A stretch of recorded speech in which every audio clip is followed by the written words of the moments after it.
Avas ngakna Karino ne mana tawisiba Aikhoibu asuk yamna wahanba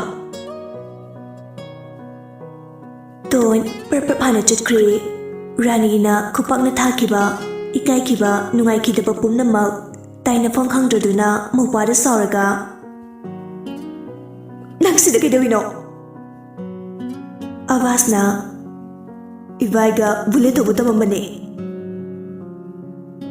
Ton masado asaw na mapisyo tap tarai mawpagi mamayda kupak na tarami Kanagi ibay Kanagi bullet Nasana na sabu karamba pibamdagi hawrapano kaurabo Adu haraga Avas ki makut pairaga chingki Jacob nasu Avas ki makut namadu pairami Ton kapna Jasil ahay bane Rani su prep laktuna Sana karino nang natawri base Nupa masasi kanano Jacob na Ishene kidurge Tone sauraga Dako Avas kim kusitado Aduga amuka na ingonda yatpirakano Aini na kudi ike hainisu kanki balaite Rani na sauraga Tone jiri Ay Jingambi tumilayo taninde Tone kaplaga Madam na Ay bunugshi umahay bakangze Adubu madam Nachana warapiyo Avasu machina kapadu uraga Rani na saibatusu uraga Jago ki makut adubu kantalamaga Jalaslo Machin mawana Chatnaba fatlay turapaga Lina mo Ton Avas Nakoy nigi mapamda Tamo noy na lan krajari Tamo Adum na ibigano Tamo na ikuida lan ki bagaysuliti Avas nungay na Tamo da nungay da bamdaliti Adum na ibigano Ton ga Avas ka perprep chatkri Roger tamoy sok na ton din sirai Ton su mapi tap takay Roger ring jerami Roger karimata haibadi ngamjada leptu na dumaklehawi Ton su kay shuharam dana mawwaga chitkirami Jacob na sarga mayam duda Kaino, noy mayam hongnaraga laise Tuwa na kapisina kaygino Li su sarga Musipu namak nagna ton mangagtane Yam tuna Mumbai de sakro Jacob su sauraga Ay nakidoroge noida Rasu saugalai Nang mafam asida kaidawribano Phone off thamniduna kaygino Nang shooting lay kauraba Nangi bodyguard mayamdasu kay shuwaram driba kaygino Mafamse mi fate haiba nasana khangdra Jacob na Ay mafam sida isenda bullet obu tambiramane Bullet asisu magi damutang nasay layribane Noy miyam na jista tawagtanaba optamiba Shooting bu kaino Nung fado lepe ay na Mi fobo fatabay se Ishay da layre Bodyguard yaudredi ay chapaya draw Rasaw na Shana Jacob su sarga gam chatki Roger manag yawbaga Ton ka pito kaygino Roger su sawning mandana loina haidori Noy namana nang chiba khangdabagi Ton na kupak na thakibani Ton na nang loksinbagi mawngdasu thirisaykhibani Jacob makhwangdo metlaga laptak na layriba mamada paining lai Ay asidi Ton na chelani yumda halaroy ko Ayang haidok pala halagi Adu haram laga masu gam chatkri Roger su mathasana lepawi Mahi loina chatnakri Idik na Jacob ki tung inarai Jacob na sauraga Lakanamta Idik na Boss wafamamta Kaino Irik haifiti pakalami Haide adabagi maruluk tharaga tapna Madam na Tono hotel da loina tugay bikri Jacob ngak na irik tinga Pau tamlaiba irikta oina sawanbana kinna thindalami. Aduga nangdi jeng lebra ha. Sorry boss. Aisu policing da adumakti tawdana bahijabani. Aigi wa kanana slobikite. Jacob mamito harap usilaga mapuning phatazai.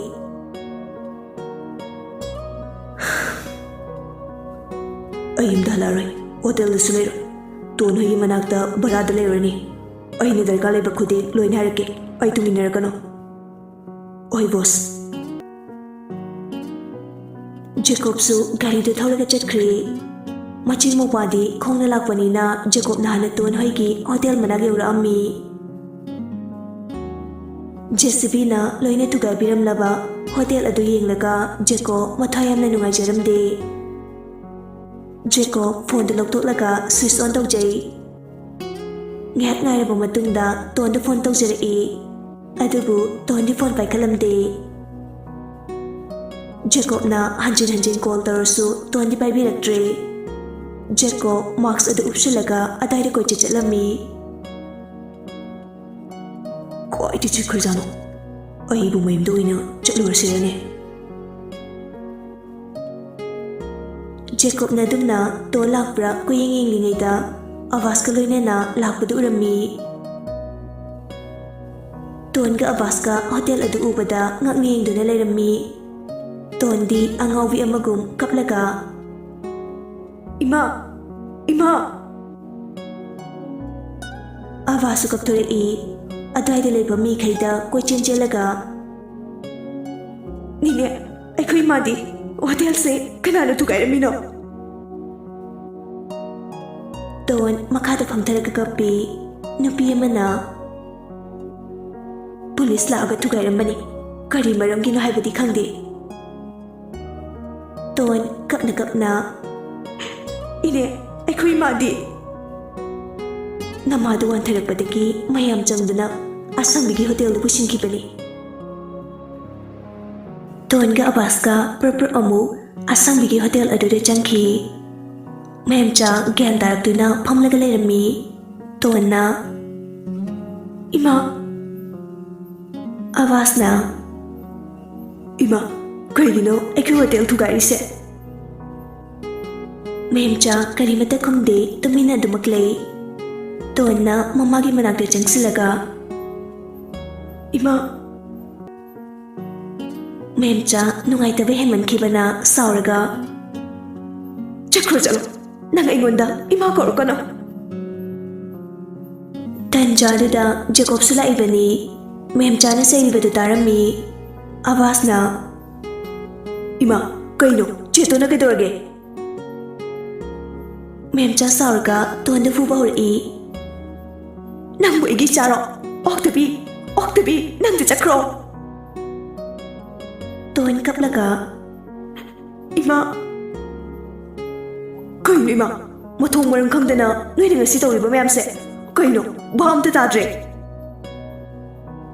Nang ima na nupi ni gyan tanaba kyara kai ki banatro karigi ai nai ba injibano nupa ga hotel da karigi yarik minari bano nang ku koi ba chapa natro oktabi ur bi chalo hai bro.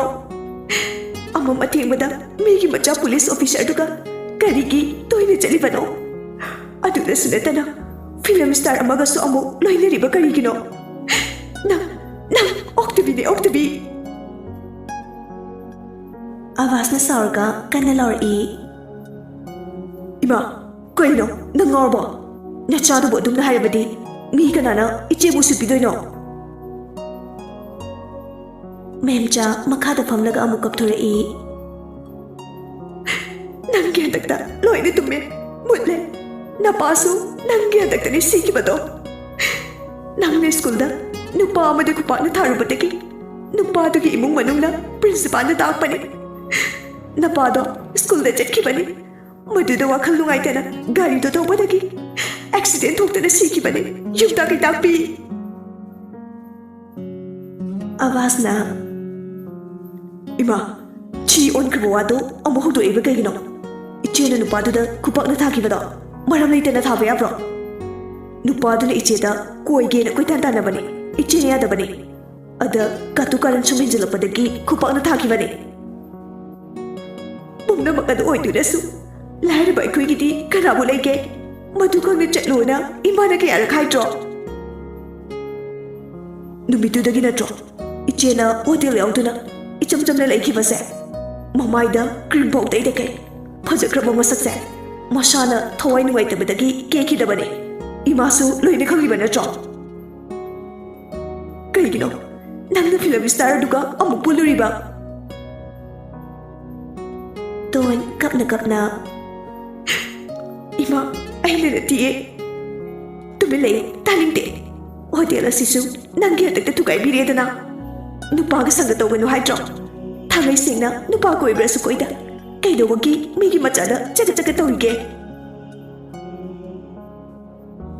ton khangma ngamdraduna wawa kapthulai memchana chalo nang kadai tu ma chakro ai gi chan ngol yaudre haina ngasi dagi khalabani ima korkan nang chakro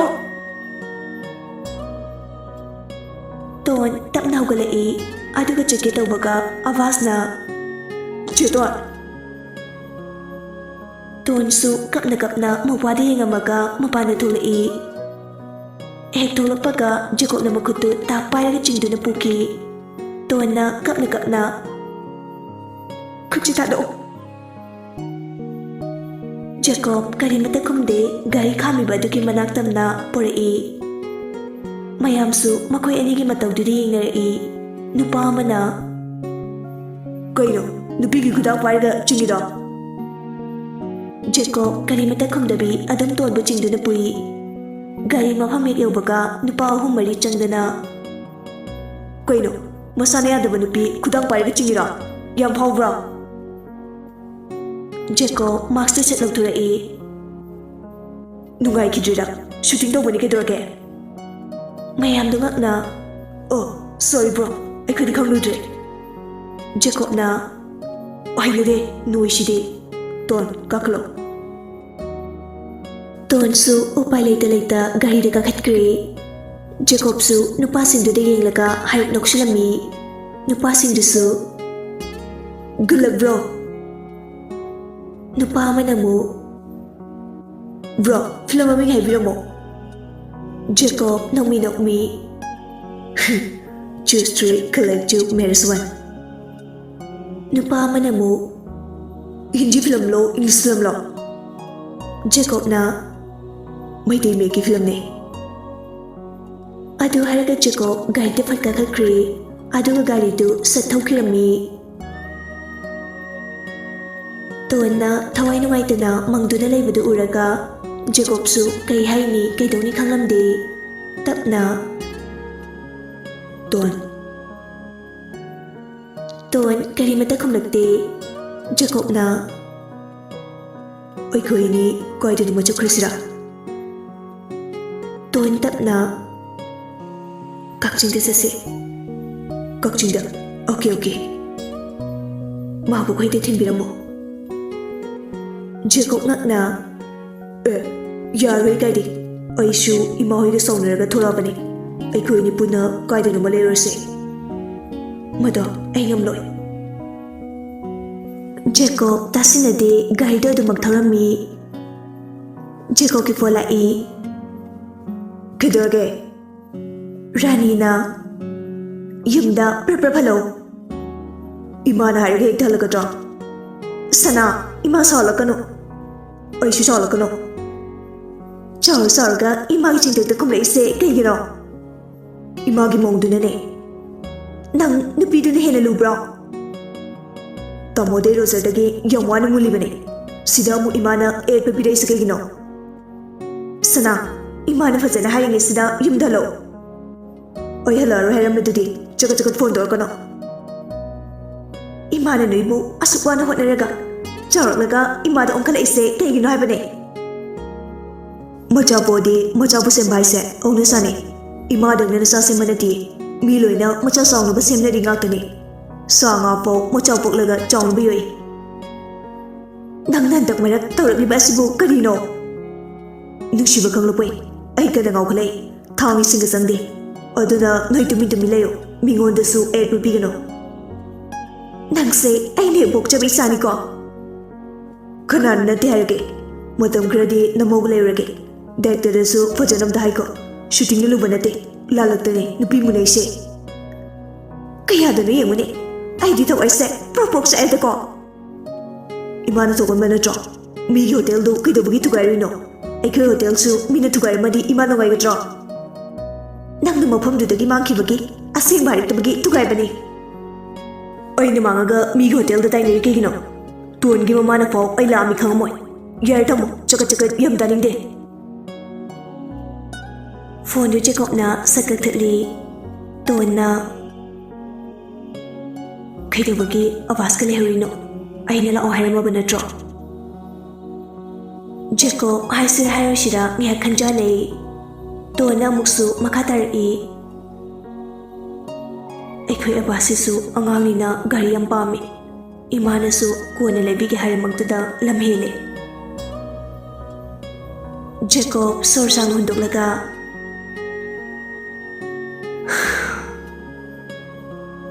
ꯅꯪꯒ phone ꯋꯥꯔꯤ ꯁꯥꯟꯅ ꯂꯣꯏꯔꯒ ꯇꯞꯇꯩ ꯆꯠꯁꯤꯟꯕꯒꯤ ꯍꯥꯁꯃꯣꯂꯥ ꯑꯝꯇ ꯂꯩꯒꯦꯅ ꯗꯨꯀꯥꯟꯗ ꯂꯩꯔꯤꯉꯩꯗ ꯐꯣꯟꯗ ꯅꯨꯄꯥ ꯑꯃꯅ ꯕꯥꯏ ꯑꯩꯈꯣꯏ ꯆꯠꯂꯝꯃꯒꯦ ꯅꯪ ꯑꯗꯨꯝ ꯂꯥꯛꯆꯔꯣ ꯑꯃꯗꯨꯅ ꯁ꯭ꯇꯥꯎꯂꯣ ꯕꯥꯏ ꯑꯩ ꯁꯣꯝꯗ ꯔꯕꯤꯒ ꯑꯣꯏꯅ ꯆꯠꯂꯦ ꯑꯗꯨꯏꯅꯦ ꯍꯣꯏ ꯚꯥꯏ ꯀꯩꯁꯨ ꯀꯥꯏꯗꯦ ꯑꯩ ꯂꯥꯛꯑꯒꯦ ꯀꯣꯂꯦꯖꯇ ꯊꯦꯡꯅꯔꯁꯤ ꯑꯣꯀꯦ ꯀꯣꯂꯦꯖꯇ ꯊꯦꯡꯅꯔꯁꯤ ꯐꯣꯟꯗ ꯊꯝꯅꯈ꯭ꯔꯦ ꯅꯨꯄꯥ ꯑꯃꯗꯨꯅ ꯑꯃꯨꯛ ꯀꯅꯥꯅꯣ ꯑꯁ ꯑꯕꯥꯁꯇꯨꯅꯤ ꯃꯥꯕꯨ ꯃꯈꯥꯏ ꯇꯝꯃꯔꯣꯏ ꯍꯥꯏꯗꯥꯏꯅꯦ ꯍꯣꯇꯦꯜ ꯌꯥꯎꯔꯒ ꯂꯩꯗꯥꯏꯅꯦ ꯄꯩꯁꯥ ꯂꯩꯔꯦ ꯑꯦꯗꯃꯤꯁꯟ ꯇꯧꯅꯕ ꯑꯗꯨꯒꯤ ꯑꯩꯒꯤ ꯆꯠꯂꯨꯁꯦ ꯍꯥꯏꯔꯛꯄꯅꯦ ꯑꯣ ꯃꯥꯏ ꯒꯥꯔꯤ ꯂꯩꯈ꯭ꯔꯕ ꯀꯥꯏꯗꯩꯅꯣꯗ ꯐꯨꯔꯤꯠ ꯐꯥꯎ ꯑꯅꯤꯁꯨꯅ ꯂꯩꯇꯕꯗꯨꯅ ꯒꯥꯔꯤ ꯀꯃꯥꯏꯅ ꯊꯧꯉꯝꯗꯣꯏꯅꯣ ꯑꯗꯨ ꯍꯥꯏꯔꯒ ꯅꯨꯄꯥꯗꯨꯅ ꯏꯅꯦ ꯆꯨꯔꯨꯞ ꯃꯆꯩ ꯑꯅꯤꯗ ꯄꯤꯌꯣ ꯅꯨꯄꯤꯗꯨꯅ ꯖꯦꯀꯣꯕꯀꯤ ꯍꯥꯁꯃꯣꯂꯥ ꯍꯥꯟꯅ ꯄꯤꯔꯛꯏ ꯑꯗꯨ ꯂꯣꯏꯔꯒ ꯅꯨꯄꯥ ꯃꯆꯥ ꯑꯅꯤꯗꯨꯒꯤ ꯆꯨꯔꯨꯞ ꯑꯃꯨꯛ ꯄꯤꯔꯛꯏ ꯆꯨꯔꯨꯞ ꯑꯃꯃꯝ ꯆꯤꯡꯂꯒ ꯅꯨꯄꯥꯗꯨꯅ ꯃꯆꯦꯗꯨꯗꯤ ꯐꯖꯕꯅꯤꯍꯦ ꯑꯃꯗꯨꯅ ꯑꯃꯨꯛ ꯏꯕꯣ ꯍꯣꯇꯦꯜ ꯌꯥꯎꯈꯤꯕꯗꯒꯤ ꯈꯔꯕꯨ ꯊꯤꯖꯜꯂꯕꯅꯦ ꯑꯩꯈꯣꯏꯗ ꯍꯣꯏ ꯄꯥꯔꯇꯤꯅ ꯇꯥꯟꯅꯔꯝꯕꯅꯤ ꯑꯔꯣꯏꯕꯤ ꯐꯖꯕꯤꯅꯤ ꯐꯦꯁꯟꯒ ꯈꯔ ꯇꯧꯔꯒ ꯃꯦꯀꯞꯀ ꯈꯔ ꯇꯧꯔꯝꯃꯗꯤ ꯁꯣꯃꯥ ꯕꯣꯂꯥꯒ ꯂꯣꯏ ꯂꯩꯍꯧꯅꯤ ꯑꯗꯨꯕꯨꯗꯤ ꯍꯧꯖꯤꯛꯁꯨ ꯁꯨꯡꯀꯦ ꯀꯦꯗꯅ ꯐꯖꯕꯅꯤꯗ ꯅꯨꯄꯥ ꯃꯆꯥ ꯑꯅꯤꯗꯨ ꯆꯨꯔꯨꯞ ꯑꯃꯃꯝꯗꯨꯒ ꯕꯥꯏꯛꯇꯨ ꯊꯧꯔꯒ ꯆꯠꯈ꯭ꯔꯦ ꯖꯦꯀꯣꯕꯁꯨ ꯒꯥꯔꯤ ꯂꯩꯕ ꯄꯥꯛ ꯑꯗꯨꯗ ꯑꯃꯨꯛ ꯂꯥꯛꯂꯒ ꯒꯥꯔꯤꯗꯨ ꯊꯧꯕ ꯍꯧꯔꯝꯃꯤ ꯑꯣꯛꯇꯣ ꯄꯥꯔꯀꯤꯡ ꯑꯗꯨꯋꯥꯏꯗ ꯑꯕꯥꯁꯅ ꯑꯣꯛꯇꯣ ꯉꯥꯏꯕꯗ ꯎꯔꯛꯏ ꯖꯦꯀꯣꯕꯅ ꯑꯕꯥꯁ ꯇꯥꯔꯗꯅ ꯀꯣꯌꯦꯡ ꯌꯦꯡꯉꯛꯏ ꯖꯦꯀꯣꯕꯅ ꯁꯥꯏꯠ ꯒ꯭ꯂꯥꯁꯇꯨ ꯂꯩꯊꯔꯒ ꯈꯨꯠ ꯈꯜꯂꯛꯏ ꯃꯗꯨ ꯎꯕꯗ ꯑꯕꯥꯁꯇꯨ ꯆꯦꯜꯂꯛꯏ ꯌꯝꯕꯣ ꯑꯣꯏ ꯏꯕꯥꯏ ꯀꯧꯔꯣ ꯍꯥꯏꯔꯒ ꯑꯣ ꯁꯣꯔꯤ ꯏꯕꯥꯏ ꯂꯥꯎ ꯇꯣꯡꯉꯣ ꯀꯥꯏꯗꯅꯣ ꯇꯣꯡꯉꯣ ꯑꯕꯥꯁꯁꯨ ꯒꯥꯔꯤꯗꯨ ꯇꯣꯡꯉꯝꯃꯤ ꯉꯥꯏꯍꯥꯛꯀꯤ ꯃꯇꯨꯡ ꯒꯥꯔꯤꯒꯤ ꯁꯣꯔꯨꯝ ꯑꯃꯗ ꯌꯧꯔꯛꯏ ꯖꯦꯀꯣꯕꯅ ꯀꯨꯝꯃꯣ ꯑꯕꯥꯁꯁꯨ ꯉꯛꯅ ꯑꯗꯨꯃꯛ ꯀꯨꯝꯃꯤ ꯖꯦꯀꯣꯕ ꯄꯣꯀꯦꯠꯇꯒꯤ ꯐꯣꯟꯗꯨ ꯂꯧꯊꯣꯛꯂꯒ ꯁ꯭ꯋꯤꯆ ꯑꯣꯐ ꯇꯧꯁꯤꯜꯂꯤ ꯅꯣꯛꯃꯤ ꯑꯅꯤꯗꯨ ꯆꯪꯃꯤꯟꯅꯔꯛꯏ ꯖꯦꯀꯣꯕꯅ ꯃꯅꯨꯡꯗ ꯆꯪꯂꯛꯄꯗ ꯃꯥꯛꯁ ꯑꯗꯨ ꯂꯧꯊꯣꯛꯑꯝꯃꯤ ꯃꯥ ꯎꯕꯗ ꯃꯌꯥꯝꯗꯨ ꯐꯖꯅ ꯕꯦꯕꯥꯔ ꯇꯧꯔꯛꯏ ꯈꯨꯗꯛ ꯑꯗꯨꯗ ꯑꯕꯥꯁꯀꯤ ꯃꯤꯡꯗ ꯕꯨꯂꯦꯠ ꯑꯃ ꯂꯩꯔꯝꯃꯤ ꯖꯦꯀꯣꯕꯅ ꯊꯋꯥ ꯄꯤꯔꯒꯦ ꯀꯣꯂꯦꯖꯇ ꯑꯦꯗꯃꯤꯁꯟ ꯇꯧꯅꯤ ꯍꯥꯏꯗꯣ ꯇꯧꯔꯣ ꯑꯕꯥꯁ ꯏꯀꯥꯏꯔꯞ ꯂꯨꯞꯊꯔꯒ ꯏꯕꯥꯏ ꯑꯩꯗꯤ ꯊꯧꯕ ꯍꯩꯇꯤꯌꯦ ꯖꯦꯀꯣꯕ ꯅꯣꯛꯃꯤ ꯑꯣꯀꯦ ꯑꯗꯨꯗꯤ ꯑꯩꯅ ꯇꯝꯕꯤꯔ ꯂꯣꯏꯔꯦꯗꯅ ꯖꯦꯀꯣꯕꯅ ꯒꯥꯔꯤꯗꯨ ꯀꯥꯡꯖꯩꯕꯨꯡꯗ ꯄꯣꯔꯛꯅꯕ ꯍꯥꯏꯔꯝꯃꯤ ꯂꯩꯔꯤꯕ ꯁ꯭ꯇꯥꯐꯁꯤꯡꯗꯨꯒꯤ ꯃꯔꯛꯇꯒꯤ ꯅꯨꯄꯥ ꯑꯅꯤꯈꯛꯅ ꯒꯥꯔꯤꯗꯨ ꯀꯥꯡꯖꯩꯕꯨꯡꯗ ꯄꯣꯔꯛꯏ ꯑꯗꯨꯋꯥꯏꯗ ꯂꯩꯔꯝꯕ ꯗ꯭ꯌꯨꯇꯤ ꯇꯥꯔꯤꯕ ꯄꯨꯂꯤꯁ ꯈꯔꯗ ꯖꯦꯀꯣꯕꯅ ꯄꯩꯁꯥ ꯄꯤꯔꯒ ꯒꯥꯔꯤꯗꯨ ꯃꯅꯨꯡꯒꯤ ꯂꯝꯄꯥꯛꯇꯨꯗ ꯊꯧꯖꯤꯜꯍꯜꯂꯝꯃꯤ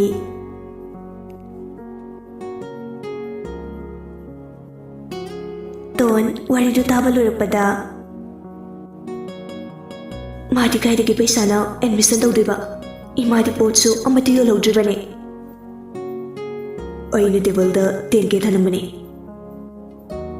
तोन ngakna Jacob tenga I mana dumne yenglakpaduda Jacob sengjei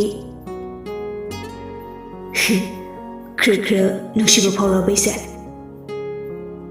ton mamai du satle thokre nangna loin sanabali la ngaktani ne Jacob sauraga adai di I kartana ijat lawdune ngo